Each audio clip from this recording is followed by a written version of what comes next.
মুখে যখন রুচি থাকে না, আমরা যদি এরকম একটা রেসিপি বানিয়ে খাই অবশ্যই মুখের রুচি ফিরে আসবে।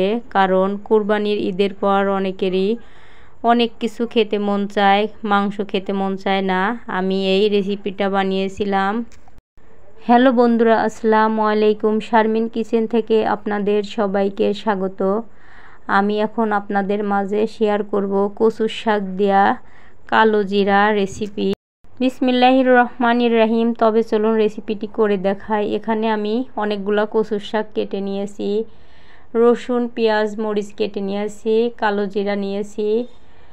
জিরা নিয়েছি এবং গরম মশলার ফল, ভিতর থেকে ফলের যে কালো অংশ থাকে ওটা নিয়েছি। চুলায় একটা কড়াই বসিয়ে দিয়েছিলাম, তেল দিয়ে দিয়েছি অল্প। এখানে পেঁয়াজ রসুন মরিচ এগুলো দিয়ে ভেজে নেব। তবে আমি কিন্তু এখানে কাঁচা মরিচ দিয়ে ব্যবহার করব না, শুকনা মরিচটা দিয়ে আমি কালো জিরা বাটবো। কারণ শুকনা মরিচটা দিয়ে কালো জিরা বাটলে খুবই সুন্দর হয়। দেখুন পেঁয়াজটা দিয়ে দিয়েছি। এখন এর ভিতর শাকটা দিয়ে দেব।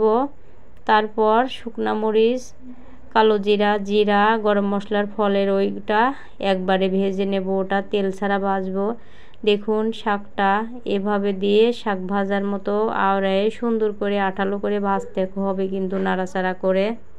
আমার এই রেসিপিটা যদি আপনাদের কাছে এতটুকু ভালো লাগে অবশ্যই লাইক কমেন্ট শেয়ার করবেন। আর যারা আমার চ্যানেলে নতুন অবশ্যই সাবস্ক্রাইব করে পাশে থাকবেন। আর এই ভয়েসটা যদি আপনাদের কাছে খারাপ লাগে অবশ্যই ক্ষমার দৃষ্টিতে দেখবেন। দেখুন আঠালো করে ভাজা হয়ে গেছে প্রায়। আমি কিছুক্ষণ পর ভাজাটা নামিয়ে নেব। দেখুন হয়ে গেছে। এখন আমি একটা প্লেটে উঠিয়ে নিচ্ছি। প্রায় শাক ভাজার মতো হয়েছে। এখানে তেল কম করে দিলেও হবে, কারণ সরিষার তেল দিয়ে যেহেতু মাখাতে হবে কালো জিরাটা। কড়াইয়ে শুকনা মরিচ কুচি দিয়ে দিলাম। শুকনা মরিচটা আগে থেকেই দেব, কারণ মরিচটা ভাজার পরে কালো জিরা গরম মশলার ভিতরে ফলের যে কালো অংশ এটা দিয়ে দেব। দেখুন মরিচটা ভাজা হয়ে গেছে। এখন কালো জিরা দিয়ে দিলাম।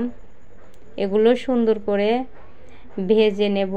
ভেজে সারে একটা শিলপাটায় বাটতে হবে, কারণ আমি শিলপাটায় বাটি, আপনারা কিভাবে বাটেন জানি না।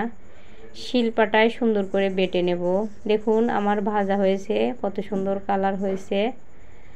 শাকটাও মাশাআল্লাহ সুন্দর কালার হয়ে গেছে। কচুর শাক দিয়ে দুইটাই আমার ভাজা হয়ে গেছে। এখন আমি এই দুইটাই শিলপাটায় সুন্দর করে বেটে নেব। শিলপাটায় দেখুন বেটে নিয়েছি, আপনাদের দেখাই নাই। এখন দেখুন এটা তেল দিয়ে সরিষার তেল আর লবণ দিয়ে সুন্দর করে মেখে নেব, কারণ অল্প তেল দিয়ে কিন্তু ভাজা হয়েছে। এটা অল্প তেল দিয়ে ভাজতে হবে, কারণ সরিষার তেল দিয়ে যেহেতু মাখাবো, এভাবে সুন্দর করে মাখা নেব। এই কালো জিরা বাটাটা খুবই দারুণ সুস্বাদু হয়েছিল, কিন্তু আপনারা অবশ্যই একবার হলে ট্রাই করবেন। কারণ অনেকেই আমরা মরিচ পেঁয়াজ দিয়ে কালো জিরা শুধু বেটে থাকি।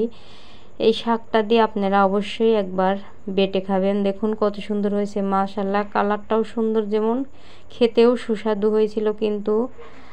তবে আজকের মতো এই ভিডিওটি এখানেই। অন্য একটা ভিডিও নিয়ে হাজির হব আপনাদের মাঝে। অবশ্যই লাইক কমেন্ট শেয়ার এবং সাবস্ক্রাইব করে পাশে থাকবেন। আল্লাহ হাফেজ।